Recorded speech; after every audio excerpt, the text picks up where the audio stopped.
Olá, seja bem-vindo ao canal do Trabalhador na Alemanha. Meu nome é Clarissa e aqui no YouTube eu falo principalmente sobre mercado de trabalho e carreira na Alemanha. No vídeo de hoje vamos falar sobre reuniões e como economizar o nosso tempo liderando estes encontros de maneira bem-sucedida.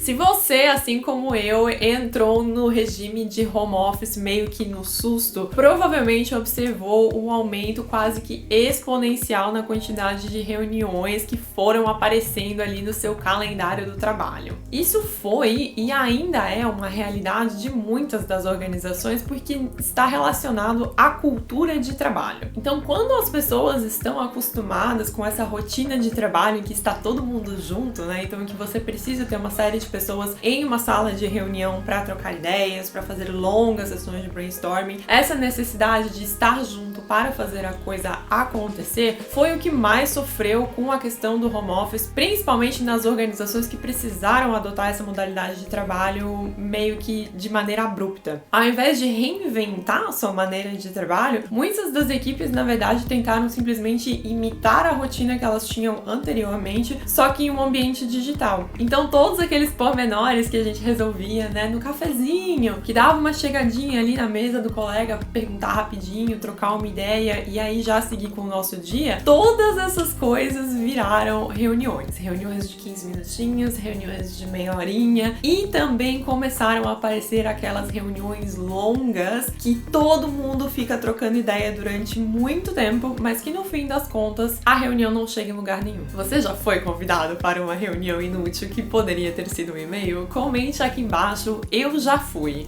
Mas bem, então como evitar as reuniões desnecessárias? O primeiro passo é fazendo essa pergunta, né? Se realmente é necessário que este grupo de pessoas esteja unido em uma sala de reuniões, seja ela física ou virtual, se aquela troca de ideias realmente precisa acontecer com todo mundo junto ao mesmo tempo. Ou se de repente aquele tópico é uma questão que pode ser resolvida por e-mail, por mensagem, por telefone, não é mesmo? Em muitos casos, as pessoas elas sentem a necessidade de marcar a reunião porque o tópico em questão precisa de uma resposta rápida. Então, muitas pessoas acreditam que colocando aquela pressão da reunião, né, todo mundo já vai vir preparado e aquele assunto vai se resolver de uma maneira muito rápida. Só que a verdade é que quando a reunião ela é liderada de uma maneira ineficiente e pouco produtiva, aquele assunto que precisava de uma resposta rápida, na verdade, acaba se alongando por muito mais tempo. Por isso é tão importante manter o foco. E qual que é a melhor maneira de manter o foco durante uma reunião? É tendo uma pauta,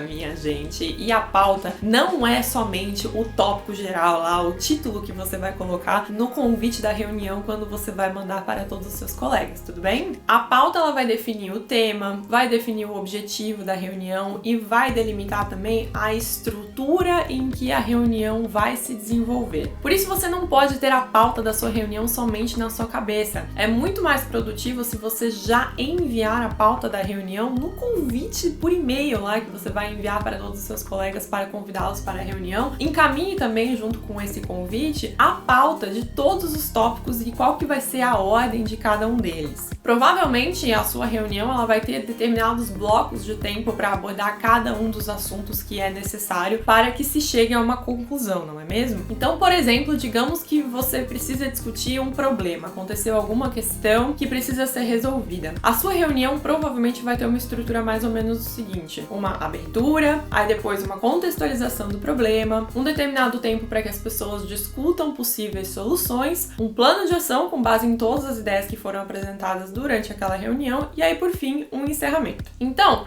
se essa reunião tiver 1 hora, qual que seria uma maneira interessante de dividir esse bloco de tempo conforme os tópicos que eu acabei de mencionar para que a reunião fosse bem sucedida, né? Então vamos lá. 5 minutinhos para abertura, 10 minutos para apresentação do problema e contextualização de qual que vai ser o tópico que vai ser discutido, 30 minutos para que todos os envolvidos apresentem as suas sugestões, apresentem as suas ideias, mais 10 minutos ali para definir qual que vai ser o plano de ação e os últimos 5 minutos para encerrar ali a reunião e todo mundo voltar para as suas mesas, para os seus escritórios e seguir com o seu dia. Se você enviar esse plano da reunião para todos os participantes com antecedência, você já vai estabelecer as expectativas de todos os envolvidos para aquele encontro. E as pessoas vão conseguir se preparar muito melhor para isso, né? Digamos que não vai ser você que vai apresentar ali o contexto do problema que vai ser discutido na reunião que eu mencionei, que eu usei ali como exemplo, né? Digamos que você depende de outra pessoa para fazer isso. Quando essa pessoa receber o convite para a reunião, ela já vai ver ali claramente que o tempo dela para apresentar o problema é de 10 minutos. Então ela não vai vir com uma apresentação de 485 slides, com uma série de dados complexos. Ela vai fazer uma apresentação realmente enxuta e direto ao ponto, porque ela sabe que o bloco de tempo reservado para aquilo é de 10 minutos. E dessa forma, a sua reunião ela vai progredindo de uma maneira muito mais eficiente, ela vai terminar no horário e o mais importante que isso, com uma conclusão que faz sentido, que é a conclusão que você realmente precisar.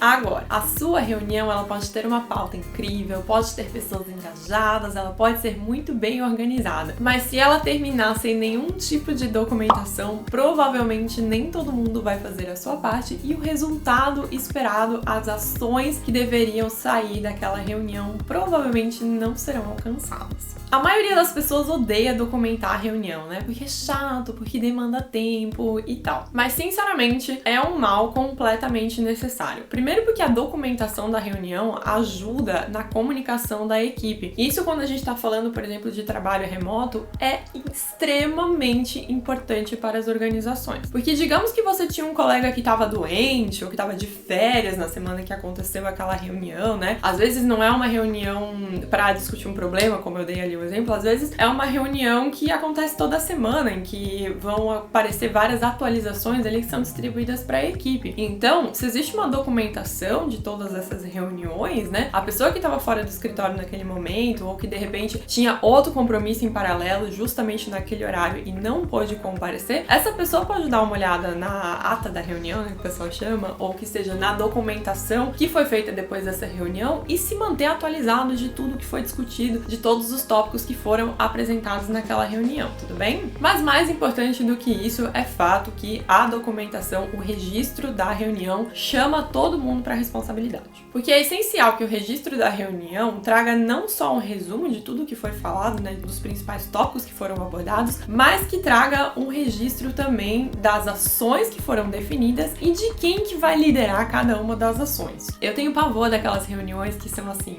nós temos que fazer isso, nós precisamos alcançar aquilo. Porque nesse negócio do nós e nós e nós fazemos, nós precisamos, nós vamos, as pessoas elas assumem que os outros estão fazendo determinadas ações, né? Então eu fico achando que meu colega vai fazer determinada coisa, meu colega fica achando que eu vou fazer, e aí o tempo passa, quando chega a próxima reunião, estamos todos exatamente no mesmo ponto em que começamos. E o registro da reunião já resolve isso, porque tem ali exatamente o nome de quem vai fazer o que e até quando. E você não precisa de uma ata de reunião complexa, toda formatada no Word, com cabeçalho, nome de todo mundo, assinatura, etc e tal. Não. Faça o simples e bem feito, que isso já vai resolver todos os seus problemas. O que eu particularmente gosto de fazer é mandar um e-mail depois da reunião para todo mundo que participou. Eu trabalho com gestão de projetos, né? Então é muito comum que a gente tenha reuniões de atualização de status, né? Para discutir os projetos que estão em andamento, os que acabaram de acabar e os que vão começar na sequência. Então essas reuniões costumam ser bastante longas, porque a gente fala de vários projetos de uma vez só, do status de cada um deles e dos problemas, ou por exemplo, né, esse aqui tá atrasado, por que tá atrasado, né, esse outro aqui tá adiantado, quais que são os benefícios de estar adiantado, será que faz sentido realmente estar adiantado, esse tipo de coisa. Então, como são muitos assuntos, as notas de reunião, elas são super importantes para que as pessoas elas não se percam também, porque querendo ou não, são muitos tópicos que são abordados de uma vez só. Então, o que eu gosto de fazer depois das minhas reuniões é mandar um e-mail para todo mundo, né, com um resumo. Então, coloca lá, projeto A, como se fosse um título em negrito, e aí embaixo vem as principais informações que foram discutidas a respeito do projeto A, né? Então, o projeto A está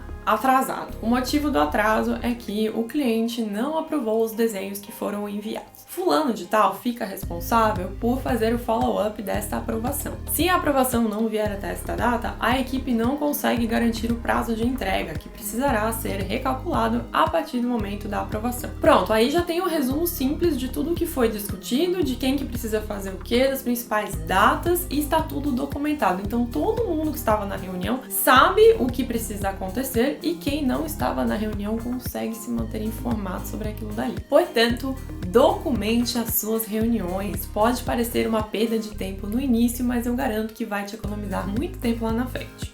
Então, recapitulando os nossos aprendizados com o vídeo de hoje. Para uma reunião de sucesso, você vai precisar de, primeiramente, a certeza de que a reunião ela realmente é necessária. Na sequência, uma pauta, uma estrutura de reunião que vai ser informada para todos os participantes com antecedência. E, por fim, as notas daquela reunião, com tudo o que foi discutido e decidido. O meu objetivo com o vídeo de hoje era passar as minhas recomendações para que você lidere reuniões eficientes e economize o seu tempo no trabalho. Se você achou esse vídeo interessante, já se inscreve aqui no canal, porque toda quinta-feira tem vídeo novo por aqui. Um beijo e a gente se vê no próximo.